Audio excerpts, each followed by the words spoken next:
Dear students, +1 കെമിസ്ട്രിയുടെ 7ാമത്തെ ചാപ്റ്ററായ equilibrium അതിൻ്റെ 3ാമത്തെ ക്ലാസ്സിലേക്ക് എല്ലാവർക്കും സ്വാഗതം. നമ്മൾ കഴിഞ്ഞ ദിവസം ഇക്വിലിബ്രിയത്തെ പറ്റിയിട്ടും ഇക്വിലിബ്രിയം കോൺസ്റ്റൻറ്റിനെ പറ്റിയിട്ടുമൊക്കെ പറഞ്ഞു. ഇന്ന് നമ്മൾ ആദ്യം കാണാൻ പോകുന്നൊരു കാര്യം ഹെട്രോജീനിയസ് ഇക്വിലിബ്രിയത്തെ പറ്റിയിട്ടാണ്. ഹെട്രോജീനിയസ് ഇക്വിലിബ്രിയം മീൻസ് ഒരു ഇക്വിലിബ്രിയം, ഫോർ എക്സാമ്പിൾ ഇപ്പോൾ വാട്ടർ ലിക്വിഡ് സ്റ്റേറ്റിൽ ഉള്ള വാട്ടറും അതിൻ്റെ തന്നെ വേപ്പർ ഫേസിൽ അല്ലെങ്കിൽ ഗ്യാഷ്യസ് സ്റ്റേറ്റ് ഉള്ള വാട്ടറും തമ്മിലുള്ള ഒരു ഇക്വിലിബ്രിയം. ഇതൊരു ഫിസിക്കൽ ഇക്വിലിബ്രിയമാണ്, നമ്മൾ കഴിഞ്ഞ ദിവസം കണ്ടതാണ്. അവിടെ ലിക്വിഡും ഗ്യാസും തമ്മിലാണ് ഇക്വിലിബ്രിയത്തിലുള്ളത്. ഇവിടെ ഈ ഇക്വിലിബ്രിയത്തിൽ 2 വ്യത്യസ്ത ഫിസിക്കൽ സ്റ്റേറ്റുകൾ നിലവിലുണ്ട്, ഒന്ന് ലിക്വിഡും ഒന്ന് ഗ്യാസും. അപ്പോൾ ഇത്തരത്തിലുള്ള ഇക്വിലിബ്രിയ, അതായത് ഒരു ഇക്വിലിബ്രിയത്തിൽ ഒന്നിലേറെ ഫിസിക്കൽ ഫേസുകൾ ഉണ്ട് എങ്കിൽ, ഒന്നിലേറെ ഫിസിക്കൽ സ്റ്റേറ്റുകൾ നിലവിലുണ്ട് എങ്കിൽ ഇത്തരത്തിലുള്ള ഇക്വിലിബ്രിയത്തെയാണ് വിളിക്കുന്നത് heterogeneous equilibrium. An equilibrium consisting of more than one phase or more than one physical state. അങ്ങനെയുള്ള ഇക്വിലിബ്രിയത്തെയാണ് ഇതെന്ന് വിളിക്കുന്നത് ഹെട്രോജീനിയസ് ഇക്വിലിബ്രിയം എന്ന് വിളിക്കുന്നത്. അപ്പോൾ അതിനൊരു എക്സാമ്പിളാണ് നമ്മളിപ്പോൾ ഈ കണ്ട വാട്ടർ, അതുപോലെ വാട്ടർ വേപ്പർ ഇക്വിലിബ്രിയം. ഇതൊരു ഫിസിക്കൽ ഇക്വിലിബ്രിയമാണ്. അതേസമയം നമുക്കൊരു കെമിക്കൽ ഇക്വിലിബ്രിയം നോക്കാം. ഇപ്പോൾ കാൽസ്യം കാർബണേറ്റിൻ്റെ ഡിസോസിയേഷൻ, ഒരു ക്ലോസ്ഡ് കണ്ടെയ്നറിനകത്ത് കാൽസ്യം കാർബണേറ്റ് ഡിസോസിയേറ്റ് ചെയ്യുന്നു, CaCO3. ഇത് സോളിഡ് സ്റ്റേറ്റ് ആണ്. കാൽസ്യം കാർബണേറ്റ് സോളിഡ് സ്റ്റേറ്റ് ആണ്. അപ്പോൾ സോളിഡ് സ്റ്റേറ്റിലുള്ള കാൽസ്യം കാർബണേറ്റ് നമ്മളതിനെ ഹീറ്റ് ചെയ്യുന്നു. കാൽസ്യം കാർബണേറ്റിനെ ഹീറ്റ് ചെയ്യുമ്പോഴത്തേക്ക് അത് calcium oxide solid state plus carbon ഡൈ ഓക്സൈഡായിട്ട് മാറും. അപ്പോൾ ഈ ഒരു ഇക്വിലിബ്രിയം നോക്കുമ്പോൾ ഇവിടെ നോക്കുക, റിയാക്ടൻ്റ് സൈഡിൽ സോളിഡ്, പ്രോഡക്റ്റ് സൈഡിൽ ഏതൊക്കെ ഉണ്ട്? സോളിഡും ഉണ്ട്, ഗ്യാസും ഉണ്ട്. അപ്പോൾ ഒന്നിലേറെ ഫിസിക്കൽ സ്റ്റേറ്റുകൾ ഈ ഇക്വിലിബ്രിയത്തിലുണ്ട്. അപ്പോൾ അതുകൊണ്ട് തന്നെ ഇത് എങ്ങനെയുള്ളൊരു ഇക്വിലിബ്രിയമാണ്? ഹെട്രോജീനിയസ് ഇക്വിലിബ്രിയം ആണ്. ഓക്കെ, ഇനി നമുക്ക് ഇവിടെ ഈ ഹെട്രോജീനിയസ് ഇക്വിലിബ്രിയവുമായി റിലേറ്റ് ചെയ്തിട്ട് നമുക്ക് ഈ ഇക്വിലിബ്രിയം കോൺസ്റ്റൻറ്റ്, പ്രത്യേകിച്ച് ഈ ഒരു കേസിൽ നമുക്കൊന്ന് നോക്കാം. കഴിഞ്ഞ ദിവസം പഠിച്ച ഇക്വിലിബ്രിയം കോൺസ്റ്റൻറ്റ് കെ സി എന്ന് എഴുതുമ്പോഴത്തേക്ക് നമ്മൾ എങ്ങനെയാണ് എഴുതുന്നത്? മോളാർ കോൺസെൻട്രേഷൻ ഓഫ് പ്രോഡക്റ്റ്, അതിൻ്റെ പ്രോഡക്ട്സിൻ്റെ പ്രോഡക്റ്റ്, അതായത് കാൽസ്യം ഓക്സൈഡ്, അതിൻ്റെ ഇക്വിലിബ്രിയം കോൺസെൻട്രേഷൻ ഇൻറ്റു കാർബൺ ഡൈ ഓക്സൈഡിൻ്റെ കോൺസെൻട്രേഷൻ ഡിവൈഡഡ് ബൈ കാൽസ്യം കാർബണേറ്റിൻ്റെ concentration of calcium carbonate CaCO3 എന്നാണ് നമ്മൾ എഴുതുന്നത്. ഇവിടെ നമുക്കറിയാം ഈ 2 സ്റ്റേറ്റുകളും കാൽസ്യം ഓക്സൈഡും അതുപോലെ കാർബൺ ഡൈ ഓക്സൈഡും, കാൽസ്യം കാർബണേറ്റും സോളിഡ് സ്റ്റേറ്റിലാണ്. ഇനി ഓർക്കേണ്ടുന്ന വളരെ വളരെ പ്രധാനപ്പെട്ട ഒരു കാര്യം, നമ്മളൊരു ഇക്വിലിബ്രിയം പരിഗണിക്കുമ്പോൾ എപ്പോഴും ഈ സോളിഡ് സ്റ്റേറ്റിലും അതുപോലെ ലിക്വിഡ് സ്റ്റേറ്റിലുള്ള മെറ്റീരിയൽസ്, ഇപ്പോൾ ഇവിടെ കാൽസ്യം കാർബണേറ്റ് സോളിഡ് സ്റ്റേറ്റാണ്. സോളിഡ് സ്റ്റേറ്റിലുള്ള ഈ മെറ്റീരിയലിനെ സംബന്ധിച്ചിടത്തോളം അതിന് വരുന്ന കോൺസെൻട്രേഷൻ, അതിൻ്റെ കോൺസെൻട്രേഷൻ എന്ന് പറയുന്ന ടേമിന് അവിടെ വലിയ പ്രസക്തി ഇല്ല, ഇമ്പോർട്ടൻസ് ഇല്ല. എന്തുകൊണ്ടെന്ന് ചോദിച്ചാൽ ഈ കോൺസെൻട്രേഷൻ ഇങ്ങനെ ഇട്ടാൽ അതിൻ്റെ അർത്ഥം എന്താണ്? മോളാർ കോൺസെൻട്രേഷനാണ്. മോളാർ കോൺസെൻട്രേഷൻ മീൻസ് മൊളാരിറ്റി എന്നാണ്. മൊളാരിറ്റിയിലുള്ള കോൺസെൻട്രേഷൻ. മൊളാരിറ്റി എന്ന് പറയുന്ന ടേം ആപ്ലിക്കബിൾ ആയിട്ടുള്ളത് എങ്ങനെയാണ്? മൊളാരിറ്റി എന്ന് പറഞ്ഞാൽ മൊളാരിറ്റി ക്യാപിറ്റൽ M എന്ന് പറയുമ്പോൾ number of moles divide by volume of the solution in litre എന്നാണ്. അപ്പോൾ അവിടെ വരുമ്പോൾ ഇത് സോളിഡ് സ്റ്റേറ്റിലാകുമ്പോൾ സ്വാഭാവികമായിട്ടും ഈ ഒരു ടേമിന്, പ്രത്യേകിച്ചും അത് പ്യുവർ സ്റ്റേറ്റിലാണ്, calcium oxide in the pure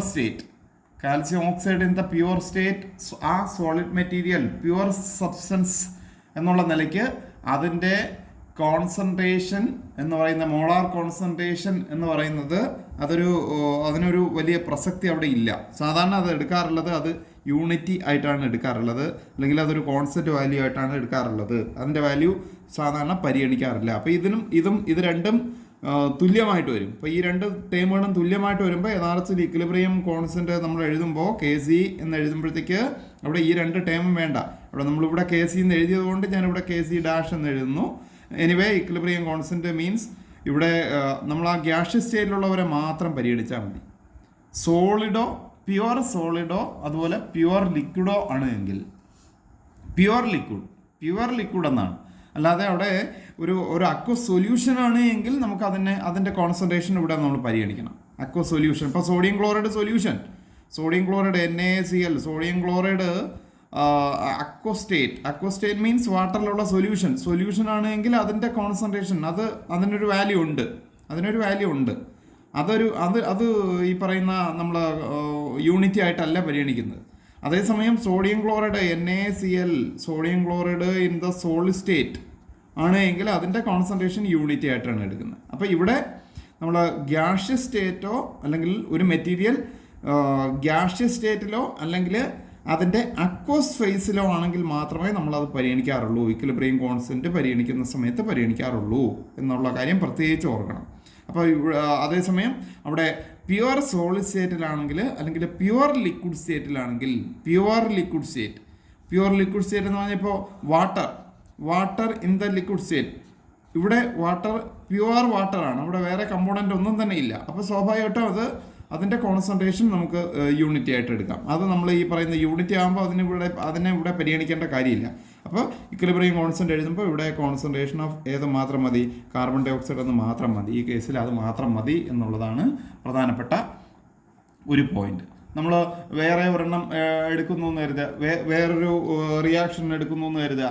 ഇപ്പോൾ ഉദാഹരണമായിട്ട് നിക്കൽ സോളിഡ് സ്റ്റേറ്റിലുള്ള മെറ്റീരിയലാണ്. അത് കാർബൺ മോണോക്സൈഡുമായിട്ട് ചേർന്നിട്ട് ഒരു കോമ്പൗണ്ട് ഉണ്ടാകുന്നു. ഇപ്പോൾ നിക്കൽ ടെട്രാ കാർബണിൽ NiCO4 ടൈംസ്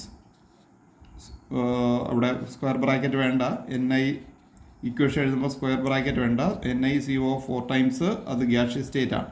അപ്പോൾ ഇവിടെ നമ്മൾ ഇക്വിലിബ്രിയം കോൺസ്റ്റൻറ്റ് എഴുതുമ്പോൾ ആരെ പരിഗണിക്കേണ്ട കാര്യമില്ല, നിക്കലിനെ പരിഗണിക്കേണ്ട കാര്യമില്ല. എന്തുകൊണ്ട്? അത് സോളിഡ് സ്റ്റേറ്റ് ആണ്. അപ്പോൾ ഇക്വിലിബ്രിയം കോൺസ്റ്റൻറ്റ് എഴുതുമ്പോൾ എങ്ങനെ എഴുതും? Kc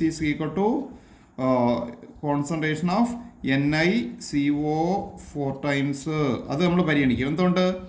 അത് ഗ്യാഷ്യസ് സ്റ്റേറ്റ് ആണ്. Divided by concentration of carbon monoxide raise to എത്ര? 4 ടൈംസ്, റൈസ് ടു 4 എന്ന് പറയും. അപ്പോൾ ഇവിടെ ഇതാണ് നമ്മൾ ഈ കേസിലുള്ള ഇക്വിലിബ്രിയം റിയാക്ഷൻ വരുന്നത്, ഇക്വിലിബ്രിയം റിയാക്ഷൻ. ഇനി വേറൊരു കേസ് കൂടെ നോക്കാം. വേറൊരു case silver oxide Ag2O solid state plus nitric ആസിഡിൻ്റെ അക്വ സൊല്യൂഷൻ HNO3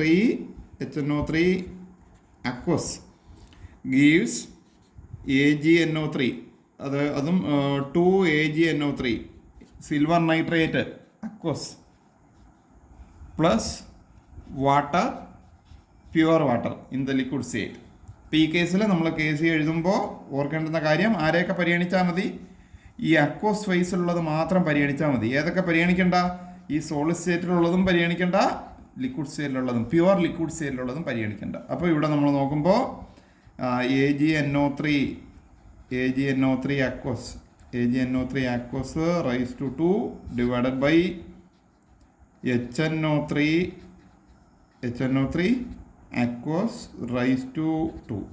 ഇതാണ് നമ്മൾ ഈ കേസിൽ ഇക്വിലിബ്രിയം കോൺസ്റ്റൻറ്റ് നമുക്ക് എഴുതാൻ പറ്റുന്നത്. അപ്പം അത് പ്രധാനപ്പെട്ട ഒരു കാര്യമാണ്, അതുകൂടി പ്രത്യേകിച്ച് നമ്മൾ ഓർക്കേണ്ടതുണ്ട്.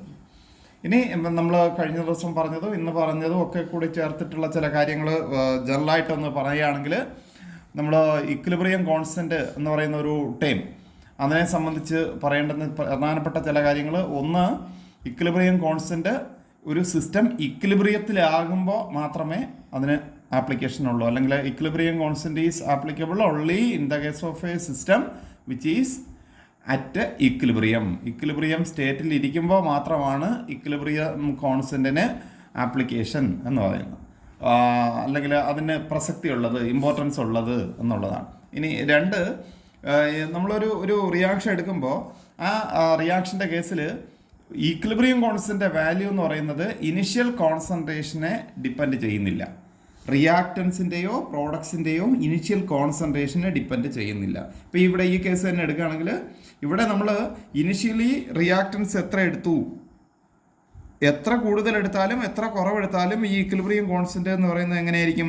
ഒരു കോൺസ്റ്റന്റ് ആയിരിക്കും. Equilibrium constant is independent, the value of equilibrium constant is independent of the initial concentration of reactants or products എന്നുള്ളതാണ്. അപ്പോൾ ഇനി അതുപോലെ തന്നെ അടുത്തൊരു പോയിന്റ്, ഇക്വിലിബ്രിയം കോൺസ്റ്റന്റ് എന്ന് പറയുന്നത് ടെമ്പറേച്ചർ ഡിപ്പെൻഡൻ്റ് ആണ്. അതായത് ടെമ്പറേച്ചർ മാറുന്നതിനനുസരിച്ച് ഇക്വിലിബ്രിയം കോൺസ്റ്റന്റ് മാറും. ഇപ്പോൾ ഈ റിയാക്ഷൻ്റെ കേസിൽ ഒരു പ്രത്യേക ടെമ്പറേച്ചറിൽ ഇതിനൊരു പ്രത്യേക വാല്യൂ ഉണ്ടാവും, ഇക്വിലിബ്രിയം കോൺസ്റ്റന്റിന് ഒരു വാല്യൂ ഉണ്ടാവും. അതേസമയം ടെമ്പറേച്ചർ മാറുമ്പോൾ ഉള്ള പ്രത്യേകം എന്താണ്, ചില കേസിൽ ടെമ്പറേച്ചർ കൂടുമ്പോഴത്തേക്ക് ഫോർവേഡ് റിയാക്ഷൻ വേഗത്തിൽ നടക്കും. ടെമ്പറേച്ചർ മാറുമ്പോൾ ഫോർവേഡ് റിയാക്ഷൻ വേഗത്തിൽ നടക്കും. ഫോർവേഡ് റിയാക്ഷൻ നടന്നിട്ട് സിസ്റ്റം പുതിയൊരു ഇക്വിലിബ്രിയത്തിലേക്ക് എത്തിച്ചേരും. അപ്പോൾ പുതിയ ഇക്വിലിബ്രിയത്തിൽ എത്തിച്ചേരുമ്പോൾ ഇവിടെയുള്ള ഈ വാല്യൂസ് അല്ല, ഈ കോൺസെൻട്രേഷൻ ടേമുകൾക്കുള്ള വാല്യൂ ഇതല്ല പുതിയ ടേമിൽ വരുന്നത്. അപ്പോൾ സ്വാഭാവികമായിട്ട് ഇക്വിലിബ്രിയം കോൺസ്റ്റന്റിന് വ്യത്യാസം വരും. അതുപോലെ തന്നെ ടെമ്പറേച്ചർ കുറച്ചാൽ, ടെമ്പറേച്ചർ കൂട്ടിയാലുള്ളതുപോലെ ടെമ്പറേച്ചർ കുറച്ചാലും ഈ പറയുന്ന ഫോർവേഡ് റിയാക്ഷനോ ബാക്ക്വേഡ് റിയാക്ഷനോ ഒക്കെ അല്ലെങ്കിൽ റിവേഴ്സ് റിയാക്ഷനോ ഒക്കെ വ്യത്യാസം വരും. അതനുസരിച്ച് ഈ കോൺസെൻട്രേഷൻ ടേമുകൾക്ക് വ്യത്യാസം വരും. അതുകൊണ്ട് തന്നെ ഏതിലും വ്യത്യാസം വരും, ഇക്വിലിബ്രിയം കോൺസ്റ്റന്റിന് വ്യത്യാസം വരും. അപ്പോൾ equilibrium constant is A constant at A particular temperature only. Temperature മാറി കഴിയുമ്പോൾ എന്തിനും വ്യത്യാസം വരും, ഇക്വിലിബ്രിയം കോൺസ്റ്റന്റ് മാറും എന്നുള്ളതാണ്. ഇനി നമ്മൾ കഴിഞ്ഞ ദിവസം പറഞ്ഞ ഒരു പോയിന്റ് ഒന്നുകൂടി ഓർമ്മിപ്പിക്കുകയാണ്. Equilibrium constant for the forward reaction is the equal to the inverse of the equilibrium constant for the reverse reaction അല്ലെങ്കിൽ ബാക്ക്വേഡ് റിയാക്ഷൻ. ഫോർവേഡ് റിയാക്ഷൻ നമ്മൾ കഴിഞ്ഞ ദിവസം പറഞ്ഞു, equilibrium can be attained from either direction. ഇവിടെ നിന്ന് എങ്ങോട്ട് വേണമെങ്കിലും reactance എടുത്തുകൊണ്ട് വേണമെങ്കിലും ഇക്വിലിബ്രിയത്തിലേക്ക് എത്താം, അല്ലെങ്കിൽ ഈ പ്രോഡക്ട്സിൽ നിന്ന് ഈ സൈഡിൽ നിന്ന് വേണമെങ്കിലും ഇക്വിലിബ്രിയത്തിൽ എത്താം. അപ്പോൾ അവിടെ ഫോർവേഡ് ഡയറക്ഷനിലുള്ള റിയാക്ഷൻ്റെ കേസിൽ വരുന്ന ഇക്വിലിബ്രിയം കോൺസ്റ്റന്റ് എന്ന് പറയുന്നത് it is equal to inverse of the equilibrium constant for the backward reaction എന്നുള്ളതാണ്. അത് പ്രധാനപ്പെട്ട ഒരു പോയിൻ്റായിട്ട് വരുന്നതാണ്. അപ്പോൾ ഇതൊക്കെ നമ്മൾ കഴിഞ്ഞ ദിവസം പറഞ്ഞ ചില കാര്യങ്ങളാണ്. ഇതൊക്കെയാണ് ഇക്വിലിബ്രിയം കോൺസ്റ്റന്റുമായിട്ട് ബന്ധപ്പെട്ട് പറയേണ്ടുന്ന പ്രധാനപ്പെട്ട ചില കാര്യങ്ങൾ. Okay, next applications of equilibrium constant. മെയിനായിട്ട് 3 ആപ്ലിക്കേഷനാണ് ഇക്വിലിബ്രിയം കോൺസ്റ്റന്റിനുള്ളത്. ഒന്നാമത്തത് predicting the extent of a reaction, second one predicting the direction of a reaction, and third one calculation of equilibrium concentrations. നമുക്ക് ഓരോന്നായിട്ട് നോക്കാം. First one, predicting the extent of a reaction. നമ്മൾ കഴിഞ്ഞ ദിവസം പറഞ്ഞതുപോലെ തന്നെ ഒരു ജനറൽ റിയാക്ഷൻ എടുക്കുന്നു. ഇപ്പോൾ A plus B gives C plus D. ഈ കേസിൽ നമ്മൾ ഇക്വിലിബ്രിയം കോൺസ്റ്റന്റ് കേസ് എഴുതുകയാണെങ്കിൽ എങ്ങനെയാണ് എഴുതുന്നത്, പ്രോഡക്റ്റിൻ്റെ കോൺസെൻട്രേഷൻ്റെ product, concentration of C into molar concentration of D divided by molar concentration of A into molar concentration of B. ഇതാണ് നമ്മുടെ ഇക്വിലിബ്രിയം കോൺസ്റ്റന്റ്. ഇനി ഇവിടെ ഈ ഇക്വിലിബ്രിയം കോൺസ്റ്റന്റ് വാല്യൂ കെ സിയുടെ വാല്യൂ വളരെ വളരെ ഹൈ ആണെന്ന് കരുതുക. നമ്മൾ ഈ വാല്യൂ കണ്ടുപിടിച്ചു, ആ കണ്ടുപിടിച്ച വാല്യൂ കെ സിയുടെ വാല്യൂ എന്ന് പറയുന്നത് ഹൈ വാല്യൂ ആണെന്ന് കരുതുക. ഇപ്പോൾ സാധാരണ ഇപ്പോൾ കെ സി എന്ന് പറയുന്നത് പ്രത്യേകത ഗ്രേറ്റർ ദാൻ 10⁻3, 10⁻3യേക്കാൾ വളരെ വളരെ കൂടുതലാണ് എന്ന് കരുതുക. അപ്പോൾ അതിൻ്റെ അർത്ഥം കെ സി വളരെ ഹൈ വാല്യൂ ആണ്. അപ്പോൾ കെ സി ഹൈ എന്ന് പറഞ്ഞാൽ അതിൻ്റെ അർത്ഥം എന്താണ്, ഇവിടെ ഈ റേഷ്യോയിൽ ന്യൂമറേറ്റർ വളരെ കൂടുതലും ഡിനോമിനേറ്റർ കുറവാണ്. ന്യൂമറേറ്റർ കൂടുതലെന്ന് പറഞ്ഞാൽ അതിൻ്റെ അർത്ഥം എന്താണ്, പ്രോഡക്റ്റ് സൈഡ് കൂടുതലെന്നാണ്. ഡിനോമിനേറ്റർ കുറവെന്ന് പറഞ്ഞാൽ അതിൻ്റെ അർത്ഥം എന്താണ്, റിയാക്റ്റൻ്റ് സൈഡ് കുറവെന്നാണ്. അപ്പോൾ റിയാക്റ്റൻ്റ് സൈഡ് കുറവും പ്രോഡക്റ്റ് സൈഡ് കൂടുതലും means products predominate over reactants, means the reaction is nearly to completion. Reaction proceeds nearly to completion. അതായത് റിയാക്ഷൻ എന്തിലേക്ക് എത്താൻ പോകുന്നു, കംപ്ലീഷൻ ആകാൻ പോകുന്നു. എന്തുകൊണ്ട് കംപ്ലീഷൻ ആകാൻ പോകുന്നു എന്ന് പറയുന്നു, ഈ പറയുന്ന റിയാക്റ്റൻസ് വളരെ കുറവാണ്, റിയാക്റ്റൻസിൻ്റെ കോൺസെൻട്രേഷൻ അത് വളരെ കുറവാണ്, അതേസമയം പ്രോഡക്റ്റ് വളരെ വളരെ കൂടുതലാണ് എന്നുള്ളതാണ്. അപ്പോൾ ഇത് വെച്ചിട്ട് നമുക്ക് റിയാക്ഷൻ ഏത് പരിധിവരെ പോയി എന്ന് നമുക്ക് പറയാം. അതാണ് predicting the extent of a reaction, എത്രത്തോളമായി. അപ്പോൾ അവിടെ ഓർക്കേണ്ടുന്ന ഒരു കാര്യം, നമ്മൾ പൊതുവേ ഒരു തെറ്റിദ്ധാരണ ഇങ്ങനെയുണ്ട്. ഇതാണ്, നമ്മളൊരു റിയാക്ഷൻ ഇക്വിലിബ്രിയത്തിൽ എത്തിക്കഴിയുന്നു എന്ന് പറഞ്ഞാൽ ഒരുപാട് പേര് വിചാരിക്കുന്നത് ഇങ്ങനെയാണ്, റിയാക്റ്റൻസും പ്രോഡക്ട്സും ഒക്കെ ഏകദേശം ഇങ്ങനെ തുല്യമായിട്ട് നിൽക്കുന്ന ഒരവസ്ഥ. അപ്പോൾ അതായത് നമ്മൾ ഈ ബാലൻസ് ഒക്കെ ഉണ്ടല്ലോ, ത്രാസിൻ്റെ രണ്ട് തട്ടും ഒരേപോലെയൊക്കെ ഏകദേശം നിൽക്കുമല്ലോ. അപ്പം അങ്ങനെ നിൽക്കുന്ന പോലെ ഇവിടെ ഈ പറയുന്ന റിയാക്റ്റൻസ് മൊത്തം എത്ര റിയാക്റ്റൻസ് ഉണ്ടോ അതിൻ്റെ ഏകദേശം ഒരു പകുതിയോളം പ്രോഡക്ട്സ് ആയിട്ട് മാറുന്നു. അപ്പോൾ മൊത്തം എടുക്കുമ്പോൾ പകുതി റിയാക്റ്റൻസും പകുതി പ്രോഡക്ട്സും അങ്ങനെ ഏകദേശം തുല്യം നിൽക്കുന്നു. അതാണ് ഇക്വിലിബ്രിയം എന്നൊക്കെയാണ് പൊതുവേ കുറേ പേരെങ്കിലും ധരിച്ചു വെച്ചിട്ടുള്ളത്. അപ്പോൾ ഇക്വിലിബ്രിയം എന്ന് പറഞ്ഞാൽ എപ്പോഴും അങ്ങനെ തന്നെ ആവണമെന്നില്ല. ഇപ്പോൾ ഈ പറഞ്ഞതുപോലെ ഈ കേസിൽ കെ സിയുടെ വാല്യൂ കാൽക്കുലേറ്റ് ചെയ്താലേ ആ റിയാക്ഷൻ എത്രത്തോളം പോയി, ഏത് പരിധി വരെ അത് മുന്നോട്ട് പോയി എന്ന് നമുക്ക് പറയാൻ പറ്റുള്ളൂ. അപ്പോൾ അവിടെ K C value high, K സിയുടെ വാല്യൂ എന്ന് പറയുന്നത് കെ സി വളരെ ഹൈ ആണ് എങ്കിൽ പ്രത്യേകത റിയാക്ഷൻ നിയർലി ടു കംപ്ലീഷൻ ആകാൻ പോകുന്നു. അതായത് റിയാക്റ്റൻസ് എല്ലാം ഏകദേശം പ്രോഡക്ട്സ് ആയിട്ട് മാറി, റിയാക്റ്റൻസിന് വളരെ വളരെ കുറച്ച് മാത്രമേ അവശേഷിക്കുന്നുള്ളൂ. പ്രോഡക്ട്സ് ആണ് വളരെ കൂടുതൽ. അതായത് reaction proceeds nearly to completion ആകാൻ പോകുന്ന ഒരു സ്റ്റേജ് എന്നുള്ളതാണ്. അപ്പോൾ അതാണ് ഒന്നാമത്തെ കേസ്. ഇനി രണ്ടാമത്തെ കേസിലേക്ക് വന്നു കഴിഞ്ഞാൽ, രണ്ടാമത്തെ ഇതിലേക്ക് വന്നു കഴിഞ്ഞാൽ കെ സിയുടെ വാല്യൂ നേരെ തിരിച്ച് വളരെ വളരെ കുറവാണെന്ന് കരുതുക. 10⁻³ വളരെ വളരെ കുറവ്, കെ സിയുടെ വാല്യൂ വളരെ വളരെ കുറവാണെന്ന് കരുതുക. 10⁻³ എന്നല്ല, 10⁻³ കുറവ്. 10⁻³ മീൻസ് 1/1000. ആ 1/1000 മീൻസ് ഇതിൻ്റെ അർത്ഥം എന്താണ്? 0.001. ഈ 0.001 കുറവാണ് കെ സി. അതിൻ്റെ അർത്ഥം എന്താണ്? കെ സി വളരെ വളരെ വളരെ വളരെ കുറവ്. കെ സി വളരെ കുറവ് മീൻസ് അതിൻ്റെ അർത്ഥം എന്താണ്? റിയാക്റ്റൻസ് ഇവിടെ നമ്മുടെ ഈ ഇക്വേഷൻ നോക്കുമ്പോൾ, അല്ലെങ്കിൽ ഈ ഒരു റേഷ്യോയിൽ ഡിനോമിനേറ്റർ വളരെ വളരെ വളരെ വളരെ വളരെ കൂടുതൽ, ഡിനോമിനേറ്റർ വളരെ കൂടുതലും ന്യൂമറേറ്റർ വളരെ കുറവും.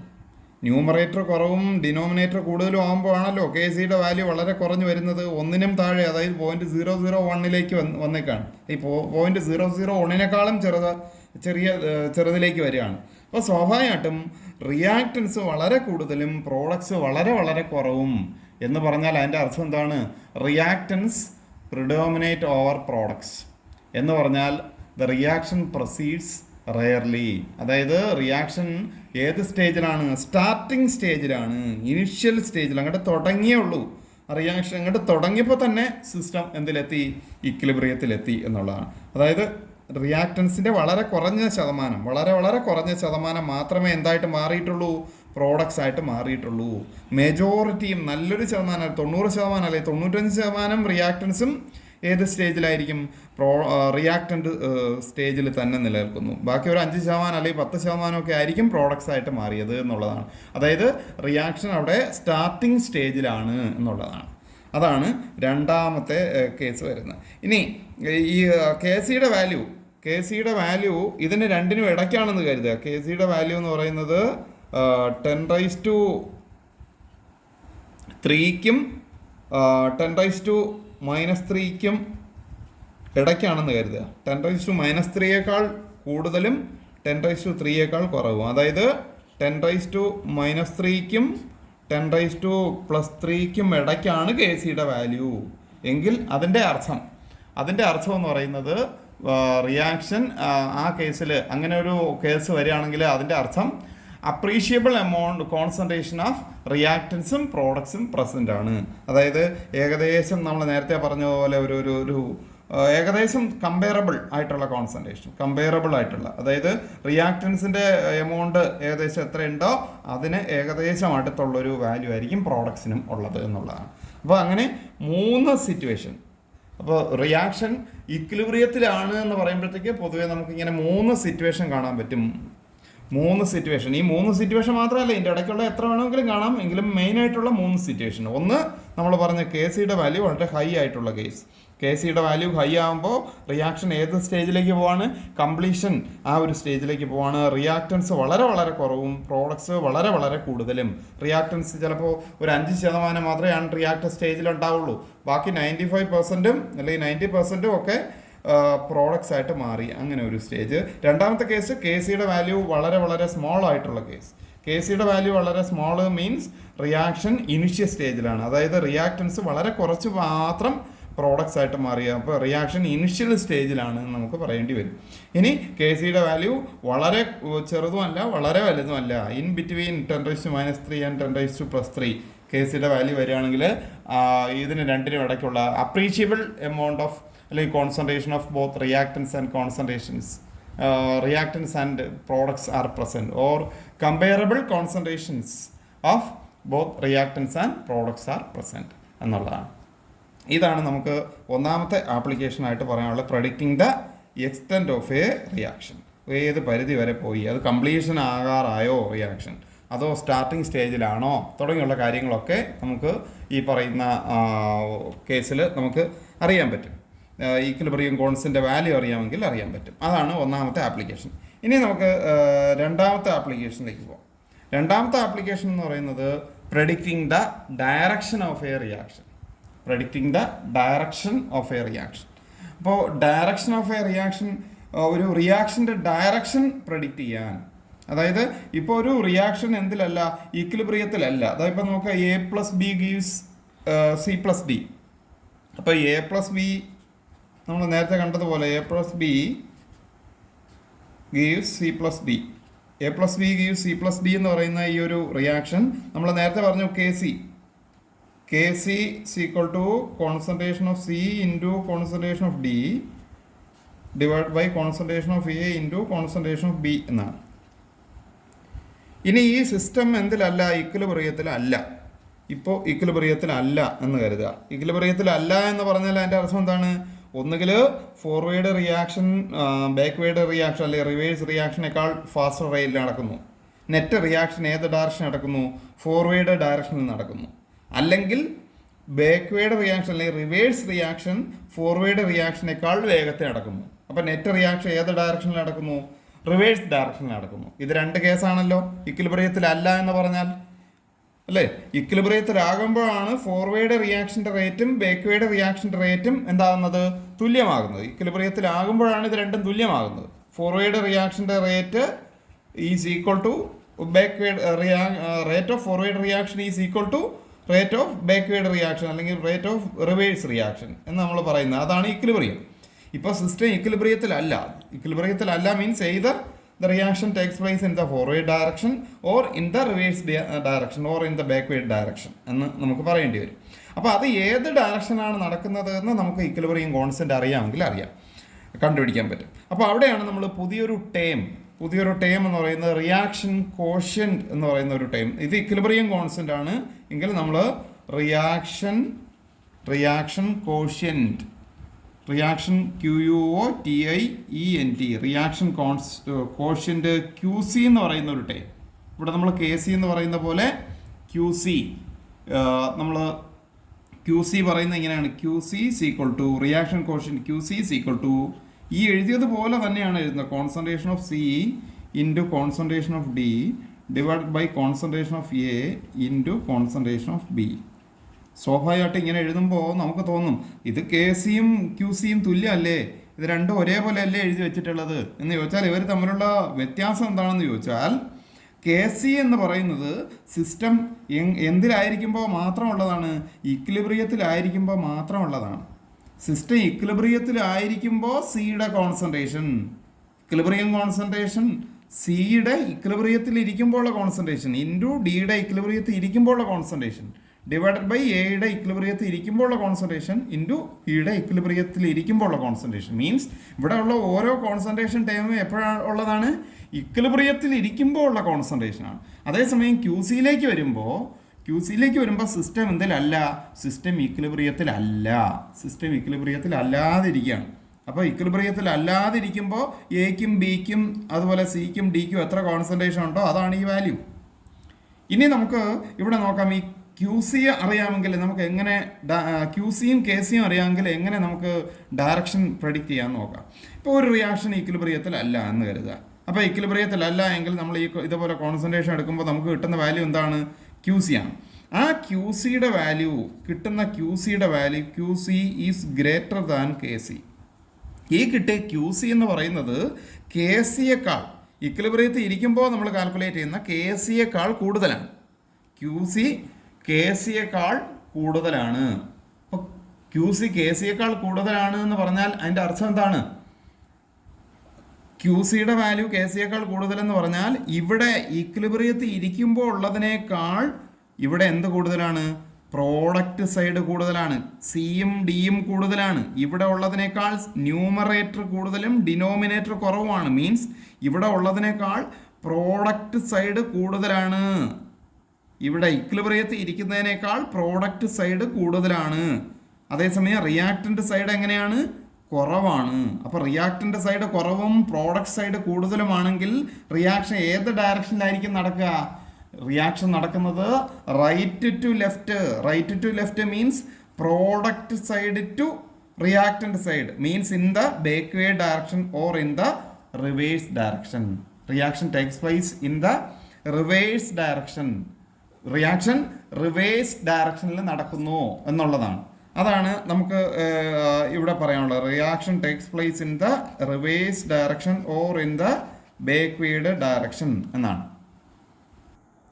ഇനി രണ്ടാമത്തെ കേസ് ക്യു സി.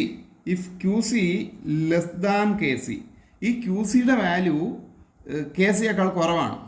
ക്യു സിയുടെ വാല്യൂ കെ സിയേക്കാൾ കുറവാണ്. അപ്പോൾ ക്യു സിയുടെ വാല്യൂ കുറവ് എന്ന് പറഞ്ഞാൽ അതിൻ്റെ അർത്ഥം എന്താണ്? ഇവിടെ ഈ ഇക്വിലിബ്രിയത്തിൽ ഇരിക്കുന്നതിനേക്കാൾ നമ്മുടെ ഡിനോമിനേറ്റർ വളരെ കൂടുതൽ. ഡിനോമിനേറ്റർ മീൻസ് റിയാക്റ്റൻ്റ് സൈഡ് കൂടുതലും പ്രോഡക്റ്റ് സൈഡ് കുറവും. ഇപ്പോൾ റിയാക്റ്റൻ്റ് സൈഡ് കൂടുതലും പ്രോഡക്റ്റ് സൈഡ് കുറവാണെങ്കിൽ അതിൻ്റെ അർത്ഥം എന്താണ്? റിയാക്ഷൻ ഏത് ഡയറക്ഷനിലായിരിക്കും നടക്കുന്നത്? റിയാക്റ്റൻസ് കൂടുതലുള്ള റിയാക്റ്റൻസ് പ്രോഡക്റ്റ് ആയിട്ട് മാറും. അതായത് ഫോർവേഡ് ഡയറക്ഷനിൽ നടക്കും. Reaction takes place in the forward direction. Reaction takes place in the forward direction. Forward ഡയറക്ഷനിൽ, അതായത് ലെഫ്റ്റ് ടു റൈറ്റ് ഡയറക്ഷനിൽ അല്ലെങ്കിൽ ഫോർവേഡ് ഡയറക്ഷനിൽ റിയാക്ഷൻ നടക്കും എന്നുള്ളതാണ്. ഇനി മൂന്നാമത്തെ കേസ് എന്ന് പറയുന്നത് if Q C is equal to K C. Q സിയുടെ വാല്യൂ ഏതിന് തുല്യമാകുന്നു? കെ സിക്ക് തുല്യമാകുന്നു. ക്യു സിയുടെ വാല്യൂ കെ സിക്ക് തുല്യമാകുന്നു എന്ന് പറഞ്ഞാൽ അതിൻ്റെ അർത്ഥം എന്താണ്? റിയാക്ഷൻ എന്തിലാണ്? ഇക്വിലിബ്രിയത്തിലാണ്. ഇതിൻ്റെ വാല്യൂവും ഇതിൻ്റെ വാല്യൂവും തുല്യമാവുന്നു എന്ന് പറഞ്ഞാൽ ഇവിടെയുള്ള ന്യൂമറേറ്ററും അല്ലെങ്കിൽ ഇവിടെയുള്ള ഡിനോമിനേറ്ററും തുല്യം എന്നുള്ള അർത്ഥത്തിലേക്കാണ് വരുന്നത്. അതായത് സിസ്റ്റം എന്തിലെന്ന് പറയാം? ഇക്വിലിബ്രിയത്തിലാണെന്ന് പറയാം. System is in equilibrium. അപ്പോൾ ഇതാണ് 3 കേസുകൾ. നമുക്ക് predicting the direction of a reaction. If Q C means reaction quotient. Reaction quotient എഴുതുന്നത് എങ്ങനെയാണ്? നമ്മുടെ ഇക്വിലിബ്രിയം കോൺസ്റ്റന്റ് എഴുതുന്ന പോലെ തന്നെയാണ് റിയാക്ഷൻ കോഷ്യന്റും എഴുതുന്നത്. ഒറ്റ വ്യത്യാസം, ഇക്വിലിബ്രിയം കോൺസ്റ്റന്റ് എന്ന് പറയുന്നത് അവിടെയുള്ള കോൺസെൻട്രേഷൻ ടേമുകൾ ഓരോന്നും ഇക്വിലിബ്രിയത്തിൽ ഇരിക്കുമ്പോൾ ഉള്ള കോൺസെൻട്രേഷൻ ടേമുകളാണെങ്കിൽ റിയാക്ഷൻ കോഷ്യന്റ് എഴുതുമ്പോൾ ഇക്വിലിബ്രിയത്തിലല്ല എന്നുള്ള വ്യത്യാസം മാത്രമേ അവിടെ വരുന്നുള്ളൂ. അപ്പോൾ അവിടെ ക്യു സി കാൽക്കുലേറ്റ് ചെയ്യുന്നു, എന്നിട്ട് അത് കെ സിയുമായിട്ട് കമ്പയർ ചെയ്യുന്നു. If Q C greater than K C, reaction takes place in the reverse direction or in the backward direction means from right to left. And if QC less than KC, reaction takes place in the forward direction means from left to right. And if QC is equal to KC, the rate of forward reaction is equal to rate of backward reaction, and that means the system is in equilibrium. There is no net reaction. The system is in equilibrium. That means rate of forward reaction is equal to rate of backward reaction എന്നുള്ളതാണ്. ഇതാണ് ഈ പറയുന്ന equilibrium കോൺസ്റ്റന്റിന്റെ രണ്ടാമത്തെ application എന്ന് പറയുന്നത്.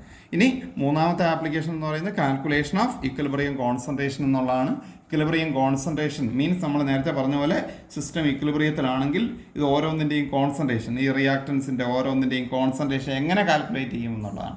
അപ്പോൾ അത് നമ്മൾ പ്രോബ്ലം ചെയ്താണ് പഠിക്കുന്നത്. അതിനെ ബേസ് ചെയ്തിട്ടുള്ള പ്രോബ്ലമാണുള്ളത്. ഇക്വിലിബ്രിയം കോൺസെൻട്രേഷൻ കാൽക്കുലേറ്റ് ചെയ്യുന്നതിനെ ബേസ് ചെയ്തിട്ടുള്ള പ്രോബ്ലമാണ്. അത് നമുക്ക് അത്തരത്തിലുള്ള വ്യത്യസ്ത പ്രോബ്ലങ്ങളൊക്കെ നമുക്ക് അടുത്ത ക്ലാസ്സിൽ നോക്കാം.